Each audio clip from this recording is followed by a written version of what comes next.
দ্বাদশ শ্রেণীর ছাত্রছাত্রীরা, তোমরা যারা থার্ড সেমিস্টার দিতে চলেছ, তোমরা তোমাদের ইতিহাসের প্রথম অধ্যায়ের প্রথম পর্ব পর্যটকদের চোখে, এখান থেকে এই প্রশ্নগুলো অবশ্যই করে রাখবে। এখান থেকে তোমরা অতি অবশ্যই কমন পাবে। আমি পার্ট 1, পার্ট 2, পার্ট 3 করে তোমাদের দিয়ে দেবো। তোমরা অবশ্যই এগুলো তৈরি করে রাখবে, অবশ্যই কমন পাবে। দেখে নাও প্রশ্নগুলো।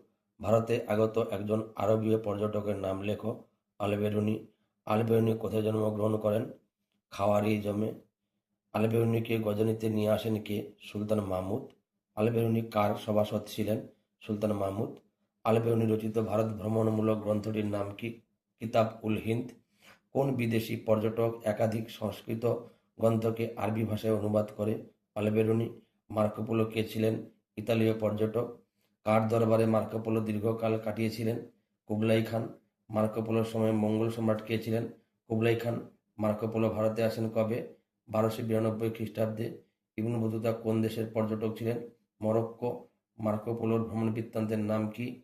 The million. ইবন বতুতা কার সময় ভারতে আসেন? মোহাম্মদ বিন তুগলক। কিতাবুল রিহলা গ্রন্থটি কার? Ibn Battuta. ইবন বতুতা ভারতের সিন্ধু প্রদেশে আসেন কবে? 1333 খ্রিস্টাব্দে। এই প্রশ্নগুলো অবশ্যই করে রাখবে। ভিডিওটি ভালো লাগলে লাইক, কমেন্ট, শেয়ার করবে এবং চ্যানেলটিকে সাবস্ক্রাইব করে আমার পাশে থাকবে।